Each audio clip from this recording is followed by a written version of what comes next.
Filho. Ó Deus querido, a tua palavra, ela se renova a cada dia. Ó Deus, em nossas vidas, Senhor, para que nós não viemos, ó Deus, pecar contra ti, ó Pai. Ó Deus, Senhor da glória, usa teu Filho, com a trupidez do teu Espírito Santo, meu Senhor. Ó Deus querido, Deus amado, na noite desse dia, renova, Pai querido, Pai amado, teu Filho.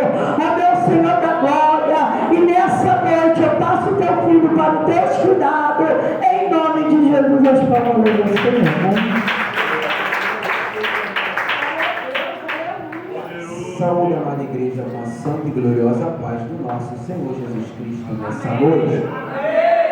Aqueles que estão munidos de Bíblia, abra comigo a sua Bíblia aí no livro do Evangelho segundo escreveu João, uma palavra muito conhecida no meio do povo cristão, João 10. Evangelho segundo escreveu João, capítulo 10. Enquanto você procura ou está externando alguns agradecimentos nessa noite, agradeço ao Senhor, a qual um dia olhou para mim, me resgatou desse mundo aí, me transformou num servo dele, num adorador, reconhecendo ele acima de tudo na minha vida como o meu Senhor.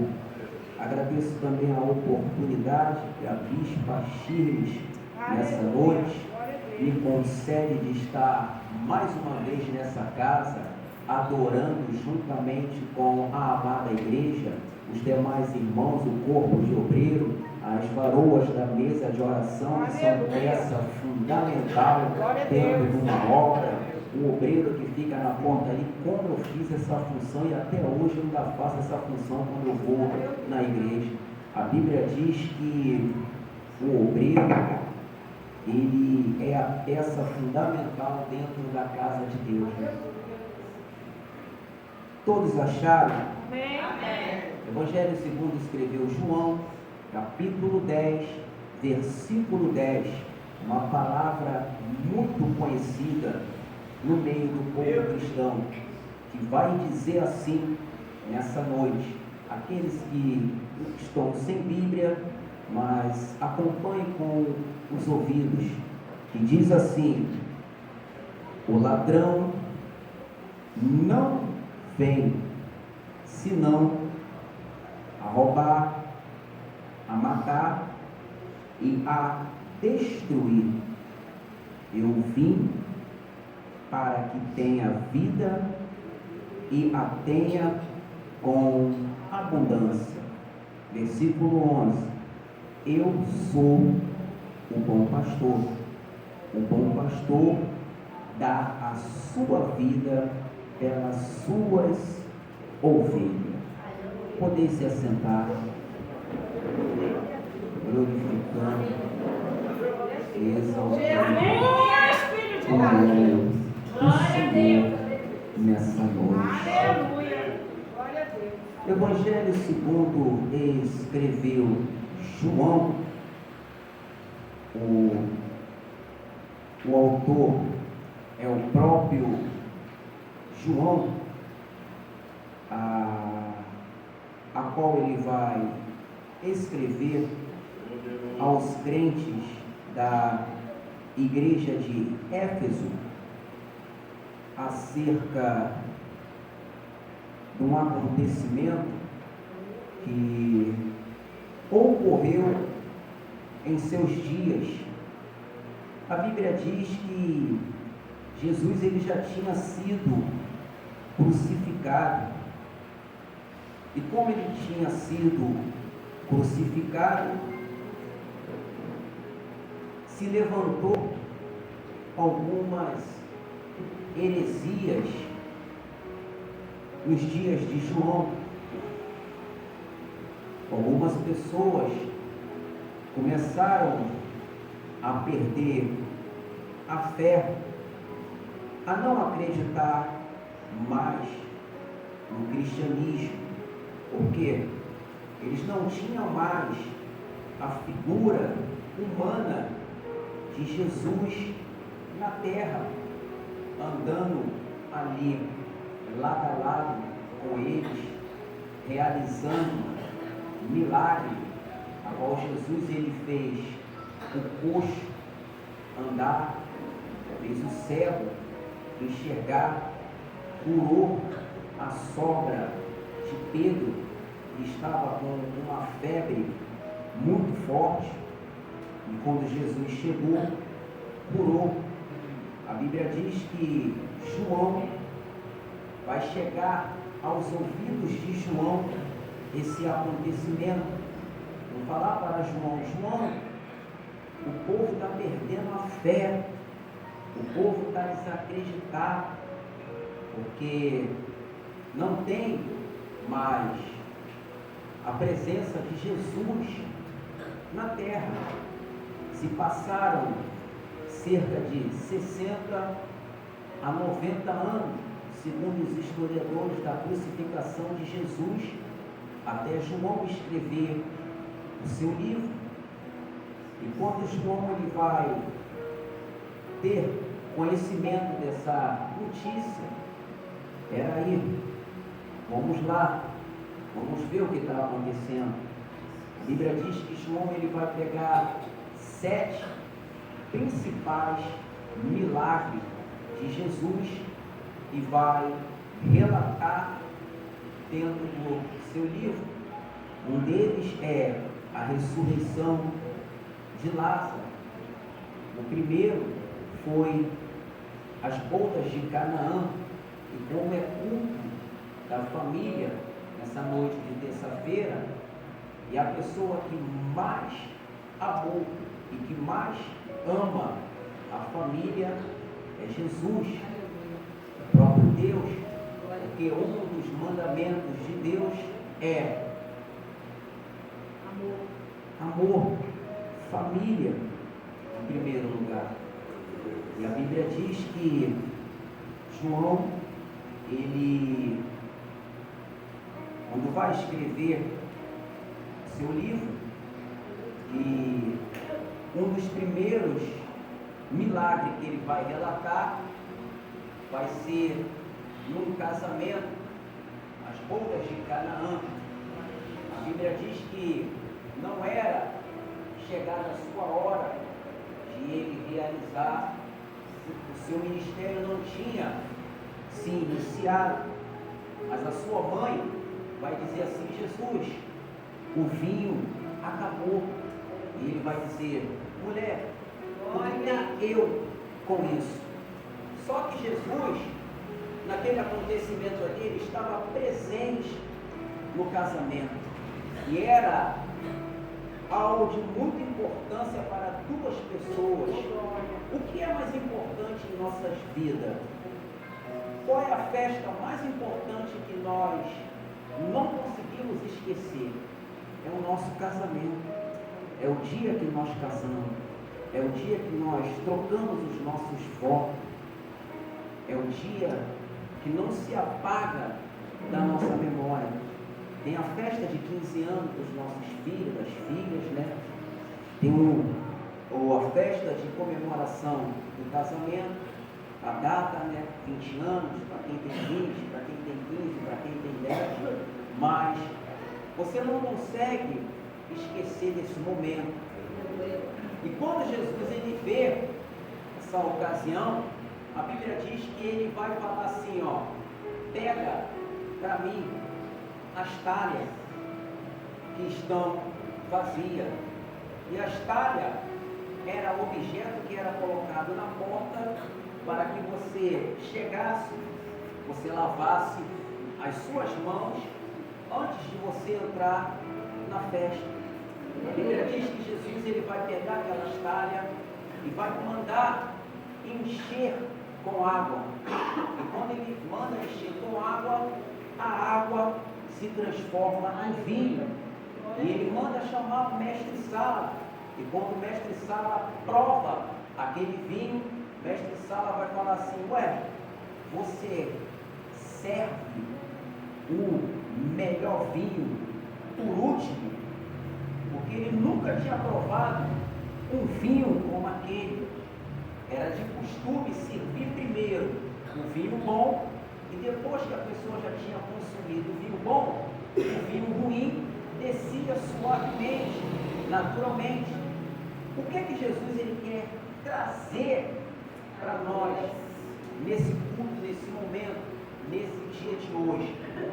É que quando Jesus ele entra na vida do ser humano, ele não faz nada pela metade.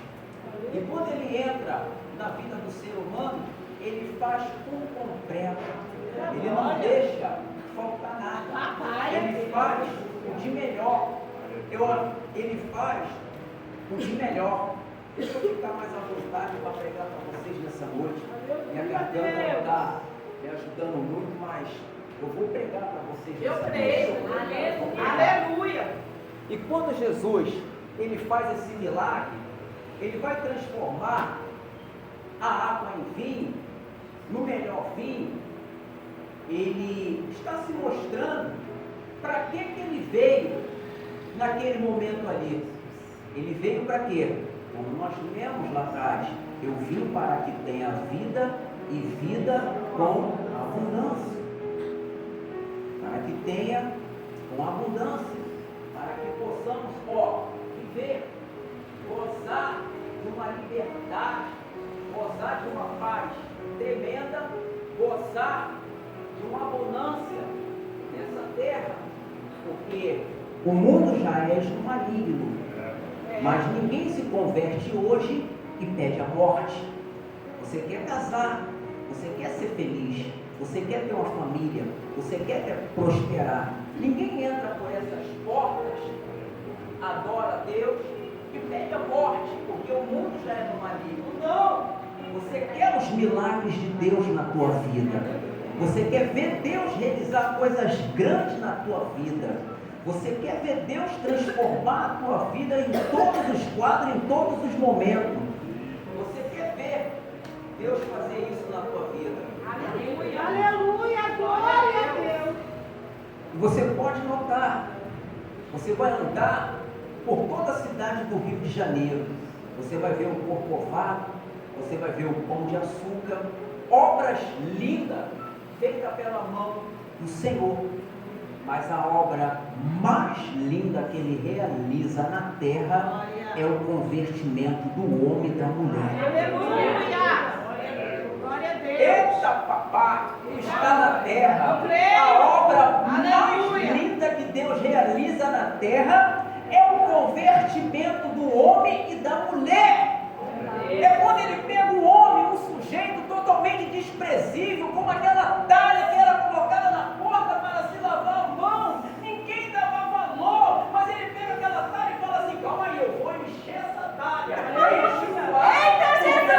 Vai se transformar em vinho. É quando Ele pega o homem vazio aí fora, nesse mundão aí, ó, um homem totalmente viciado em bebida, viciado em maconha, em cocaína, e fala assim: calma aí, eu vou pegar esse homem e vou encher do meu espírito. Vou pegar essa mulher e vou encher do meu espírito, porque eu vou fazer coisas novas na vida dela. Ela não vai ficar da mesma maneira, não. Eu vou mudar a história dela, porque quem olhar para ela vai falar assim: calma aí, a vida dela mudou, a vida dele mudou. Andava sozinho pela rua sem ninguém, hoje anda de mão dada com a sua esposa. Andava sozinho pelo meio da rua, hoje anda de mão dada com seu esposo. Calma aí, não respeitava nem a mãe nem o pai dentro de casa. Quando chega dentro de casa, a primeira coisa que ele faz é pedir a bênção aos pais. Por quê? Jesus entrou na vida dele e reconheceu os pais em primeiro lugar. Ele faz coisa linda na vida do ser humano. Ele realiza obra, ele realiza milagre. E quando Jesus ele entra, ele não faz de qualquer maneira não. Ele pega o homem e pega a mulher e transforma numa obra linda que o mundo nunca vai admirar. Mas aquele que te conhece vai passar por você e vai falar assim: ó, fulano mudou. Fulano hoje é outra pessoa. Bebia, arrumava confusão, saía com um, com o outro, não parava com ninguém. Mas hoje está casada. E se não está casada, está esperando no Senhor, porque sabe que Deus vai fazer o melhor para a vida. Não vai fazer qualquer coisa na vida dela. Não vai fazer como o mundo. O mundo ilude, o mundo engana. O mundo só quer você quando você está bem, está bonita, está de pé. Deixa você cair para tu ver se o mundo te aceita. Não te aceita. Deixa você ficar duro, liso, sem nenhum centavo no bolso, para ver se essa mulher fala que te ama. Para ver se esse homem fala que te ama. Deixa você, perder, esse corpinho lindo que você tem, para ver se esse homem vai te adorar. Para ver se esse homem vai gostar de você. O mundo é dessa maneira. Ele nos trata dessa maneira. Ele olha, segundo o olhar carnal. Mas Deus não. Quando Deus ele levanta o homem e a mulher, ele não faz a pessoa olhar segundo o olhar carnal, mas olha, interiormente, quem é essa pessoa que está do nosso lado? Porque ele cria dentro de nós o amor, em primeiro lugar a ele, em segundo lugar o respeito ao nosso próximo. A entender que ele não é bagunça. O Evangelho é verdadeiro e genuíno e continua realizando coisas grandes e coisas lindas na vida do ser humano. Os discípulos olharam assim e falaram: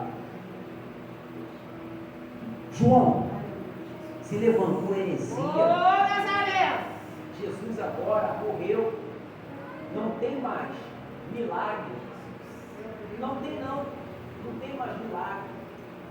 O Evangelho agora, e os fariseus falaram assim: agora o cristianismo que Jesus pregava morreu com ele na cruz do Calvário.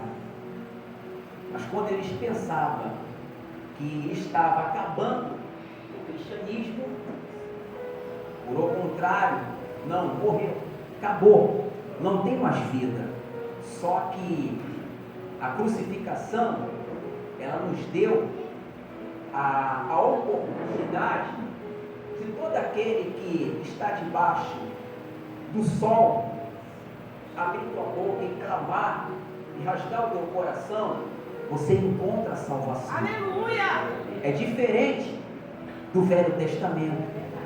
O Velho Testamento, se você ler ele, para você encontrar a cura para o teu pecado, você precisava ter condição financeira. Se você não tivesse, você não conseguia, porque você precisava sacrificar. A Bíblia diz que o sacrifício ele levava cerca de 8 dias o sangue esterzido.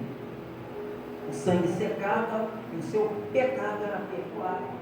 Só que quando Jesus ele veio na cruz do Calvário, morreu, ele mudou, ele quebrou esse paradigma.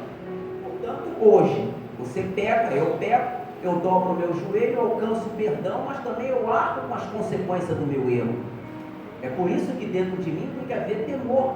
Eu tenho que pensar antes de eu pecar, porque a Bíblia diz que há pecado para a morte e há pecado para orar. Há pecado que vai te lançar diretamente no mundo lá fora, e há pecado para você orar. Foi essa liberdade que a cruz do Calvário nos concedeu, a qual eles pensaram assim: o Evangelho morreu. Não, o Evangelho não morreu, só que eles esqueceram que naquele momento ali o Evangelho estava em expansão, em crescimento. O Evangelho estava de forma que estava sendo adubado para que pudesse alcançar a minha vida e a tua vida. Aleluia. E como lá atrás eles não estavam mais acreditando que as heresias eram tão grandes, também não é diferente dos dias de hoje. Quantas e quantas vezes você prega para o parente teu não acredita. Conhece a tua história, conhece a tua vida, mas não acredita ainda. Deus! É verdade. Não consegue entender que o Evangelho, ele não é uma opção na minha vida nem na vida de ninguém. O Evangelho é necessidade. Você precisa de Jesus, eu preciso dele. E eu não posso entrar por essas portas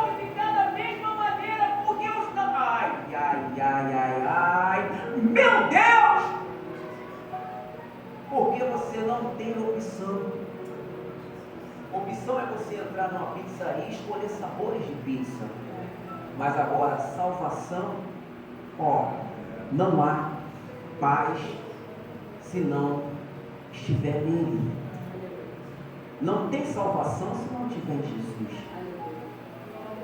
Não tem. Deus, glória a Deus. A Bíblia diz que o ladrão ele vem o quê? Para matar, roubar e destruir. E tu acha que o primeiro objetivo dele é o quê? É destruir famílias. Tu acha que ele quer ver famílias abençoadas? Famílias de pé? Dá uma olhada ao teu redor quando você sair da igreja. Vê como mudou de 20 anos para cá. Duvido se você não vai encontrar filho de crente no meio da rua aí. Se você não encontrar, uma benção. Duvido se você não vai encontrar um conhecido teu perdido aí nesse mundão. E tem gente que acha que o evangelho é opção, mas não é opção, é necessidade. É bom que todo mundo que ouvisse o evangelho aceitasse na mesma hora, porque é um plano de salvação. E não é somente salvação, mas também quer te abençoar, também quer mudar a tua história. Deus ele não quer ver você permanecendo da mesma maneira, passando por necessidade, passando por dificuldade. Hoje você tem, amanhã tu não tem. Deus não quer ver você dessa maneira. Não quer. Quando ele fala em abundância, ele fala que não vai te faltar nada que você tenha necessidade. E também fala de riqueza também. Mas isso é o tempo dele em nossas vidas. É o propósito dele em nossas vidas. E quando ele olhou para mim e me chamou, ele falou assim: me dá uma oportunidade de mudar a tua vida. Eu vou ver o que eu vou fazer na tua vida. Você vai ver o que eu vou fazer na tua vida. Quando eu me sentava nesse banco aí, eu sentava lá atrás. Eu batia uma palmazinha e falava assim para Deus: Deus, simplesmente eu só quero ser libertado dos vícios. Mas só que Deus ele tinha um plano maior para a minha vida. Ele falou assim: não, mãe, você não vai ser só liberto dos vícios. Tu vai pregar o evangelho. Tu vai ser um instrumento nas minhas mãos. Porque lá atrás você era um instrumento na mão do adversário. Lembra o que você fazia?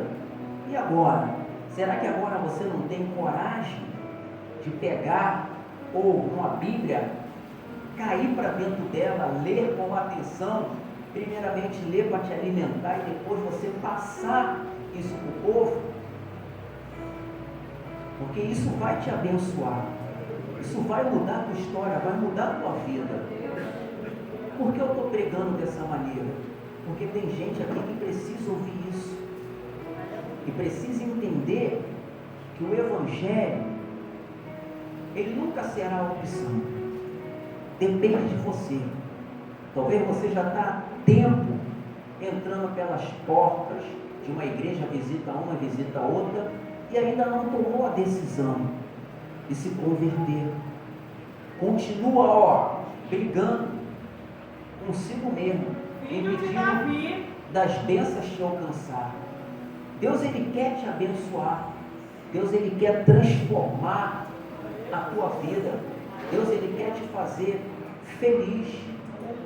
Deus ele quer abrir as portas na tua vida.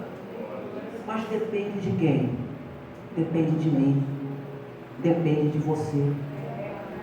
Porque se você olhar para mim e conversar comigo às vezes, um dia você vai ver em mim defeito, mas na Bíblia você não vai achar. É verdade. Nele você não vai achar.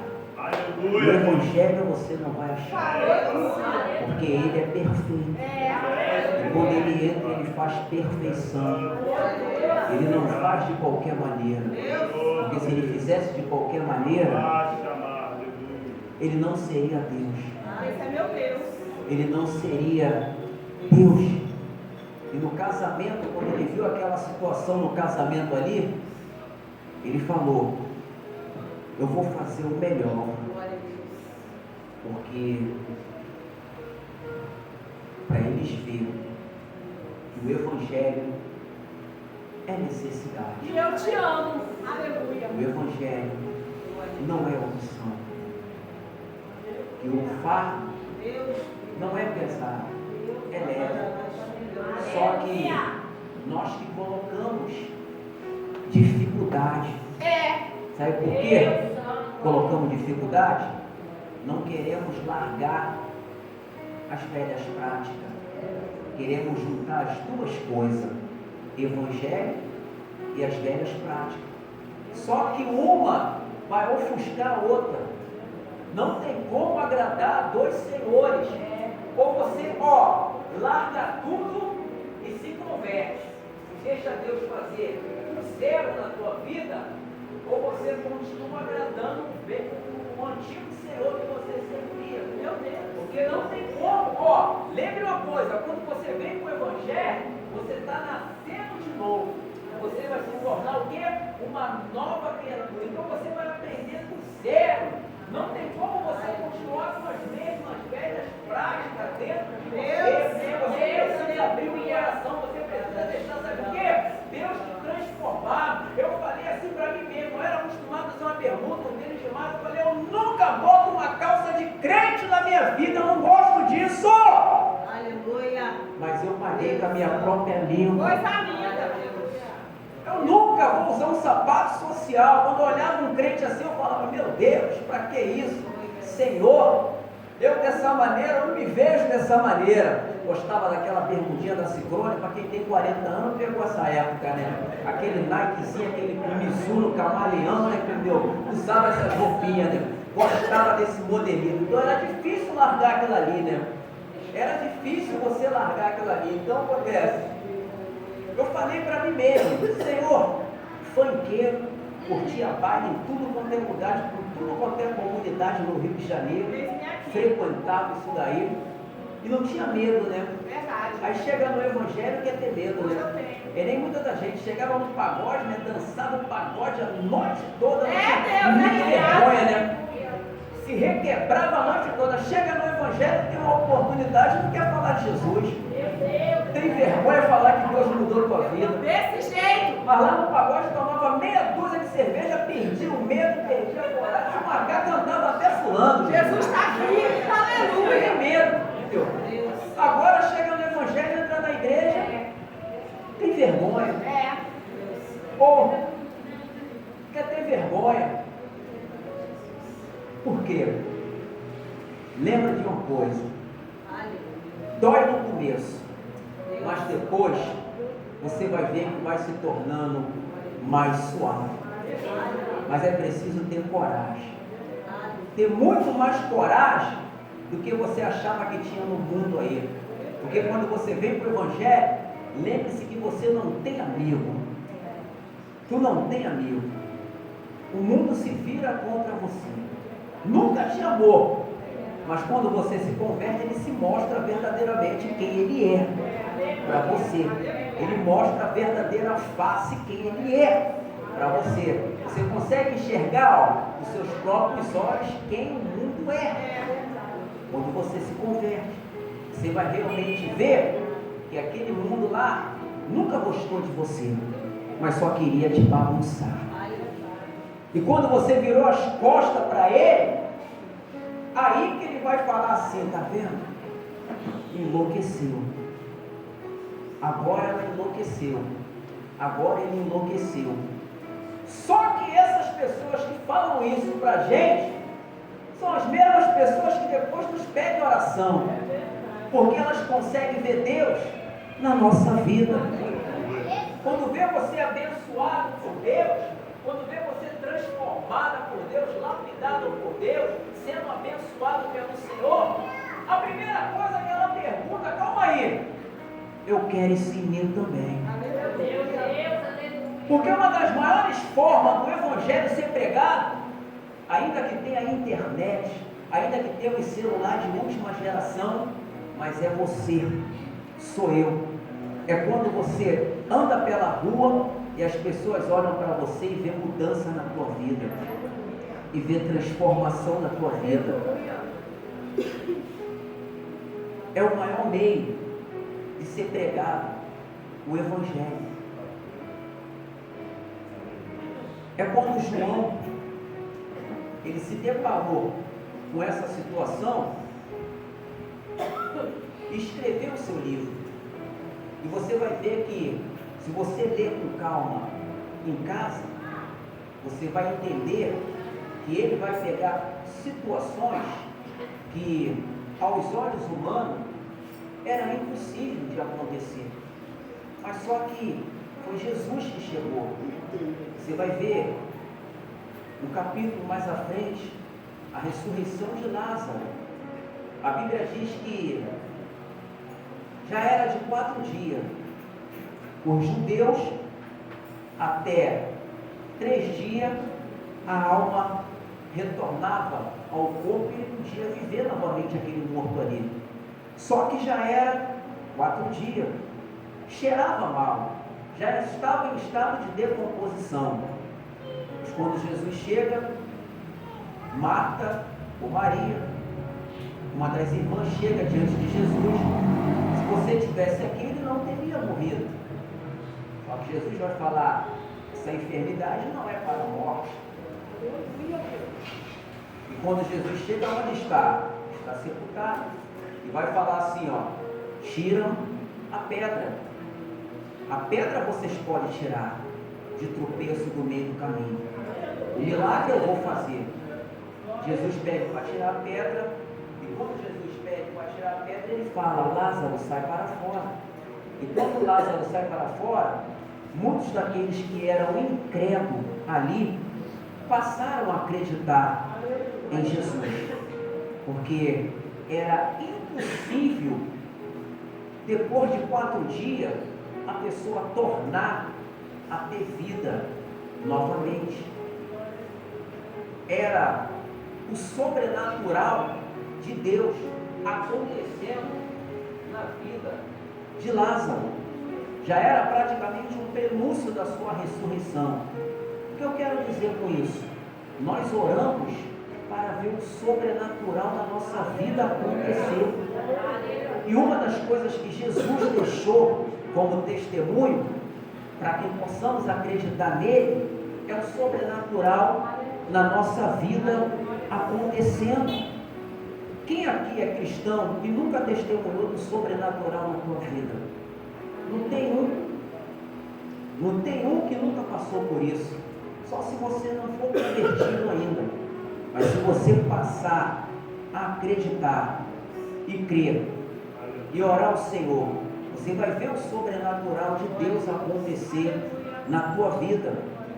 Tu vai ver Deus mudando a tua história de uma tal maneira que nem você vai entender o que Deus é capaz de fazer na tua vida. Você talvez está imaginando e se projetando algo, mas Deus tem algo maior para a tua vida. Deus tem algo maior para a tua vida.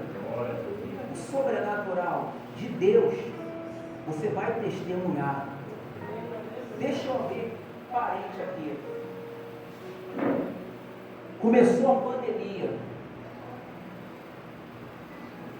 20 de 2020. Eu orei ao Senhor e consegui um financiamento da casa própria. Comecei a pagar ela mês a mês, e veio a pandemia. O que aconteceu? O salário reduziu. O salário reduziu. A gente trabalhava 15 dias e ficava 15 dias em casa. E eu falei assim: meu Deus, e agora? Mas só quem me fez a promessa foi Deus. E quando Ele faz a promessa, Ele vela para cumprir com a tua promessa. E para Ele não tem dificuldade. Pode acabar o teu recurso aqui na terra, mas o recurso lá no céu nunca acabará. E dentro da pandemia foi os anos que eu mais prosperei na minha vida. Eu vi Deus pagar todas as minhas contas e reformar o meu apartamento por dentro.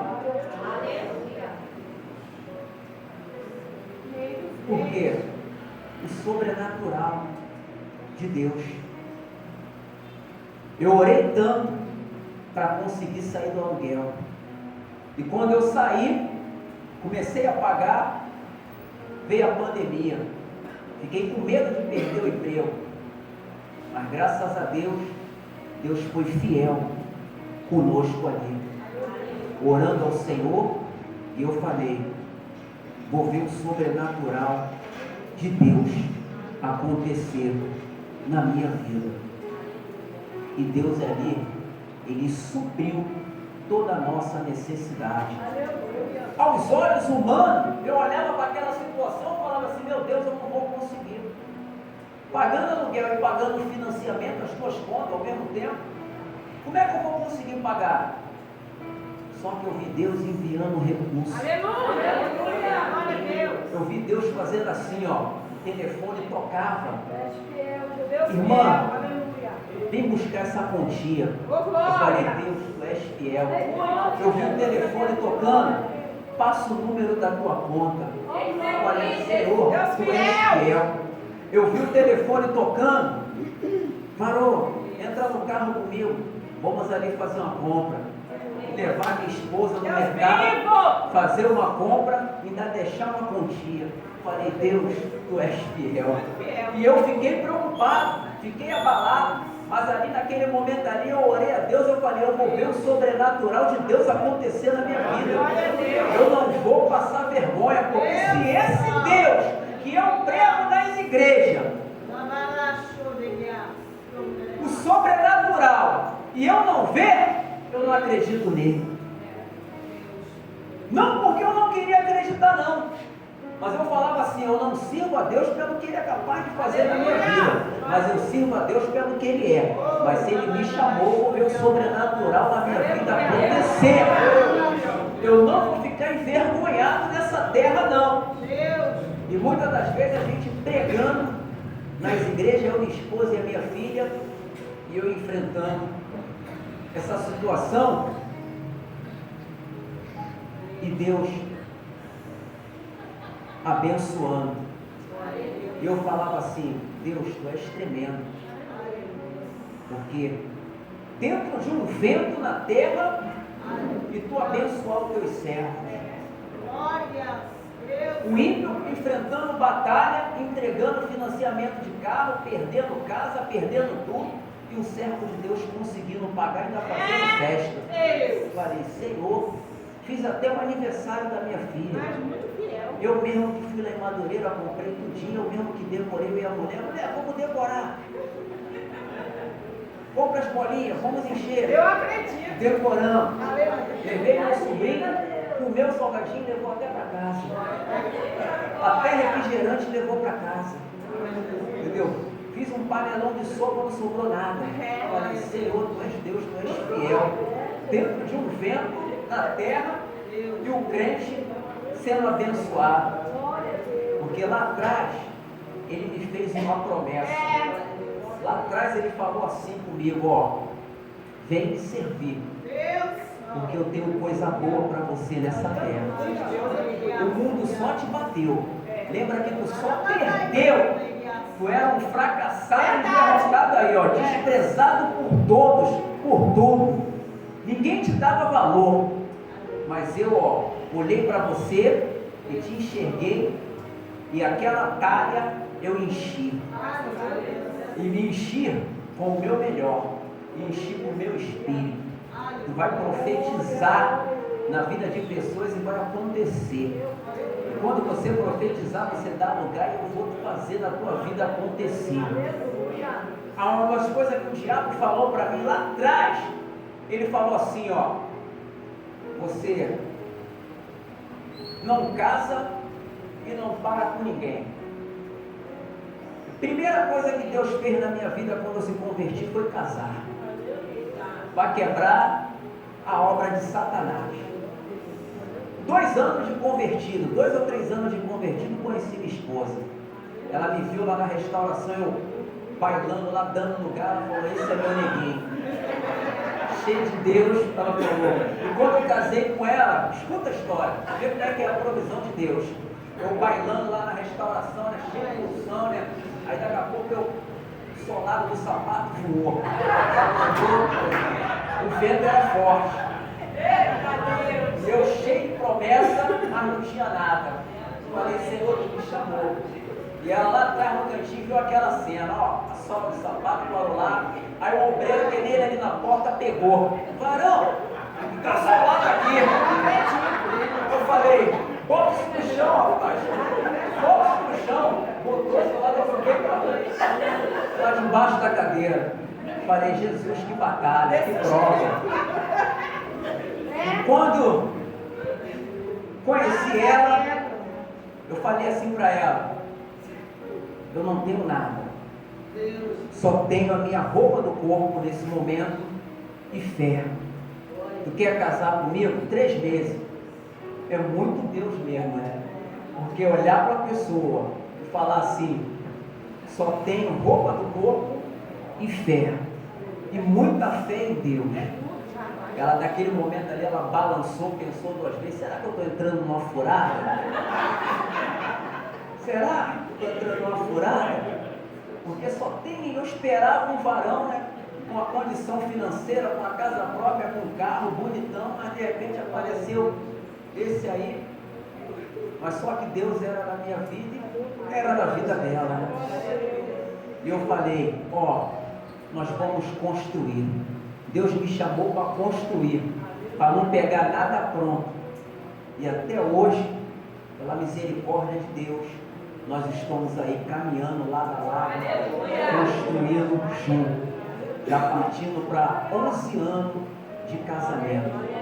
Um varão que cozinha dentro de casa, né? Boa coisa, né? Então, eu quero dizer com isso, igreja. Deus, Ele quer o melhor para a tua vida. Só que você precisa acreditar. Além de acreditar, ó, pagar o teu preço, encarar o teu desafio. Porque se você começar agora e a primeira batalha que se levantar você desistir, você não vai testemunhar lá na frente e ninguém vai sentar na tua mesa para comer do teu bolo. Porque você olhou para trás. Agora, se você não desistir, vão no teu casamento, vão na tua festa, vão entrar na tua casa nova, vão entrar no teu carro novo, vão entrar na tua igreja, vão andar com você e vão falar, você é muito abençoado por Deus. Por quê? Você acreditou, você pagou para ver, você encarou o teu desafio, você pagou o teu preço, porque Deus te chamou. Porque se fosse fácil, o mundo todo estaria dentro da igreja. Imagine você se converteu hoje e Deus te abençoar. Tu acha que você permaneceria de pé? Não. Olha o que você aprontou lá no mundão. O tempo que você passou lá fora no pecado. Aí tu acha que você entra por essas portas, bateu uma palminha, leu uma Bíblia, leu um versículo, e Deus vai falar assim, ó, agora eu vou te encher de bênção. Vou derramar no céu, tu vai ter tudo. Não. Não é dessa maneira. Porque se você ler a Bíblia, você vai ver que Davi foi ungido a rei, mas levou 7 anos para começar a reinar. Depois mais 7 anos para reinar em toda Jerusalém. Isaías foi levantado a profeta, mas andou 3 anos pelado e nu pelo meio da rua, para depois começar a ser usado por Deus. Então tem um tempo que Deus ele prepara, ó, você por dentro. Ele precisa te encher do Evangelho. Porque se você não for cheio, qualquer vento que soprar de fora te derruba. Qualquer vento de doutrina te tira da igreja, te tira do Evangelho. Qualquer lembrança do passado mais forte vai te tirar do Evangelho. Tu acha que o passado até hoje ele não me visita? Sim. Ele me visita todos os dias, mas só que hoje eu tenho intimidade com Deus. Aleluia. Mas só que hoje eu tenho estrutura com Deus. Eu aprendi a servir a esse Deus não pelo que Ele é capaz de fazer, mas sim pelo que Ele é. Aleluia. Aleluia. Eu vi esse Deus mudar a minha vida, mudar a minha história.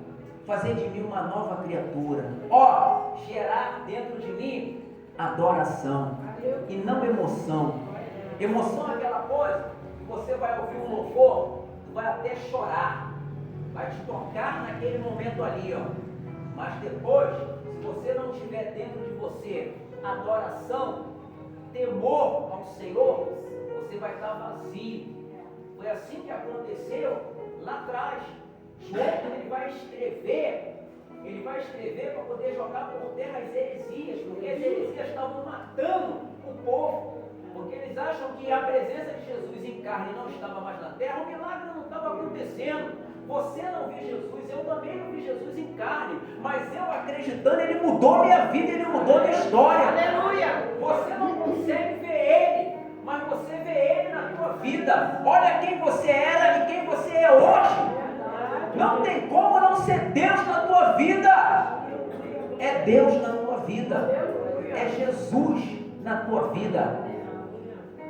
É Jesus, ó, em carne e espírito na tua vida, te lapidando todos os dias, para que você possa viver uma vida em abundância, uma vida de Deus suprir toda a tua necessidade. Não mendigará o pão, terá para dar. É o que o Evangelho ele faz em nossas vidas. Sabe uma coisa que me dá, às vezes eu fico chateado, é quando você está dentro do ônibus, aí entra uma pessoa pregando o Evangelho, aí daqui a pouco ele começa a pregar, fala da Bíblia, fala daquilo e daquilo, daqui a pouco ele começa a mendigar dentro do ônibus, e ainda aponta a Bíblia para a pessoa, que se a pessoa não der, a pessoa vai sofrer consequências. Em vez de ele dobrar o joelho e usar a fé dele e pedir a Deus que o sobrenatural acontecer, ele está mendigando dentro do ônibus. E não é isso que o Evangelho nos ensina. O Evangelho nos ensina, se você tiver necessidade, comunica aqueles que até santo. Mas se você não tiver ninguém para comunicar, dobra o teu joelho dentro da tua casa e ora ao Senhor, porque você verá o sobrenatural de Deus acontecer na tua vida. Porque senão não é o Evangelho. Senão não é o cristianismo. Não é. O cristianismo é isso.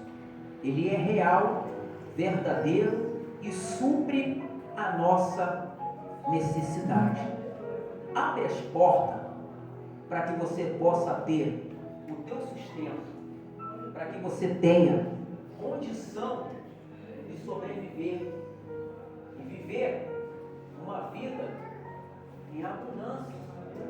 Abundância dentro da Bíblia não significa só muita riqueza. É riqueza, mas a abundância na tua vida é muitas das vezes você abrir a tua própria geladeira e você ter opção do que você quer comer no domingo. É você olhar para as tuas contas e as tuas contas estão pagas e está sobrando dinheiro na tua carteira. Abundância de Deus.